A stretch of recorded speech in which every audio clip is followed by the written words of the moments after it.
Johnny Miller was no stranger to drama. He didn't hesitate to call players chokers and made wild comments about their looks, even saying they seemed more suited to cleaning pools than playing golf. He never held back. And if that wasn't enough, his over-the-top favoritism for certain players often left people completely stunned. Miller was never one to sugarcoat his thoughts, and during the 2008 U.S. Open, he stirred up plenty of controversy. One comment that really grabbed attention was about Rocco Mediate, where Miller suggested he looked like someone who would clean Tiger Woods' pool. It was a remark that many found insensitive and tone-deaf, with critics saying it played into stereotypes that had no place in the broadcast booth. But Miller didn't stop there. He had a habit of labeling players as chokers whenever they struggled under pressure. While some people appreciated his blunt honesty, others felt his words were unnecessarily harsh and disrespectful, especially considering the effort and skill it takes to compete at such a high level. For many players, golf is a game of inches and nerves, and Miller's sharp critiques could feel more like stabs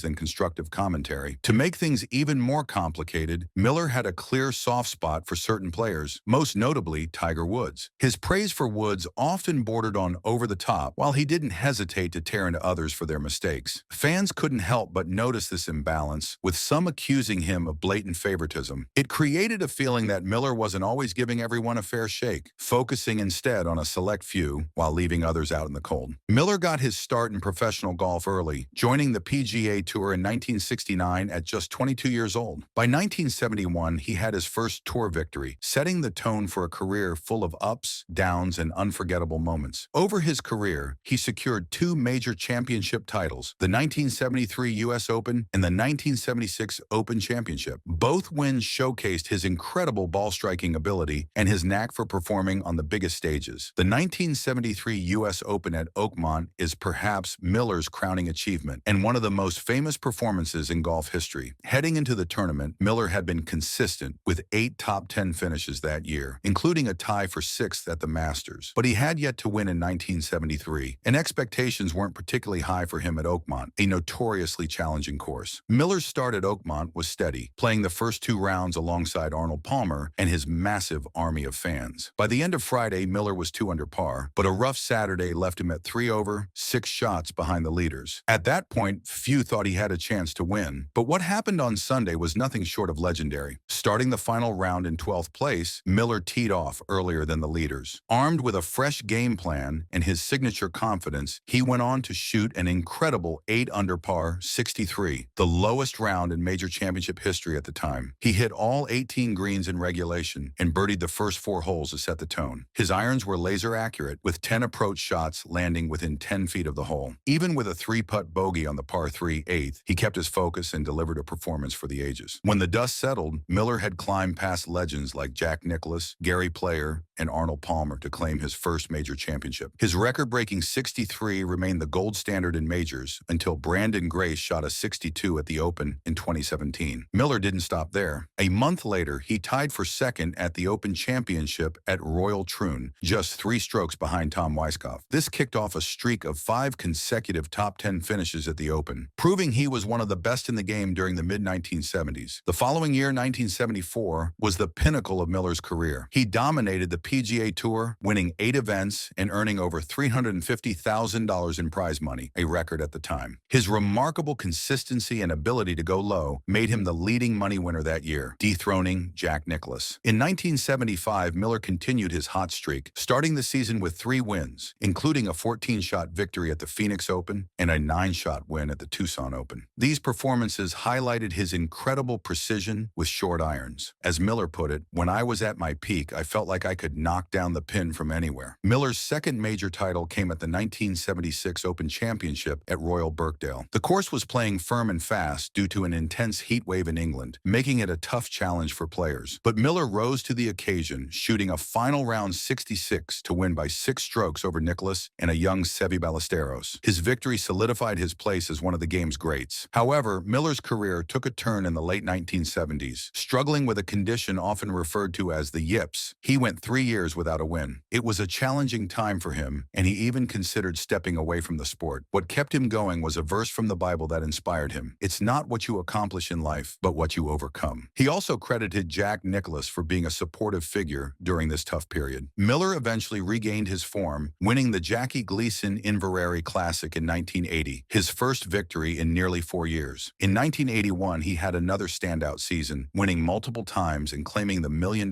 Challenge in a dramatic playoff against Ballesteros. His success that year earned him a spot on the U.S. Ryder Cup team, which delivered one of the most dominant performances in the competition's history. After scaling back his playing schedule in the 1980s, Miller's final PGA Tour victory came at the 1994 AT&T Pebble Beach National Pro-Am. At 46 years old and semi-retired, it was a fitting farewell to competitive golf. By the end of his career, he had amassed 25 PGA Tour wins, 105 top 10 finishes, and a reputation as one of the best ball strikers the game has ever seen. Fred Couples once called him probably the best ball striker ever, and Nicklaus described him as the best short iron player ever. In 1990, Miller transitioned into broadcasting, becoming the lead golf analyst for NBC Sports. As a commentator, he brought the same directness and sharp eye that defined his playing style, but his honesty didn't always sit well with players. One infamous moment came during the 2008 U.S. Open when he described Rocco Mediate as looking like the guy who cleans Tiger Woods' pool. While Miller apologized for the comment, it highlighted his tendency to speak his mind, even if it ruffled feathers. Despite the occasional controversy, Miller's broadcasting career was widely respected. He offered unique insights into the game, often drawing on his own experiences as a major champion. Fans appreciated his candidness, and his partnership with Dan Hicks became a staple of NBC's golf coverage for nearly 3 decades. Miller retired from broadcasting in 2019, leaving behind a legacy as one of the most memorable voices in golf. Outside of golf, Miller has pursued various business ventures, including golf course design. He's been involved in creating or redesigning 34 courses, including the Thanksgiving Point Golf Course in Utah and Silverado Country Club in Napa, California. Silverado, which he purchased with a group of partners in 2010, now hosts a PGA Tour event, further cementing his influence on the sport. Whether you loved his straightforward analysis or found it too blunt, there's no denying Johnny Miller left a mark on the game. His unapologetic approach, coupled with his immense knowledge and achievements, made him one of a kind. Golf wouldn't be the same without him. What do you think of his legacy? Let us know in the comments. That wraps up today's video. If you enjoyed it, don't forget to hit that like button and subscribe so you never miss an update. Thanks for watching.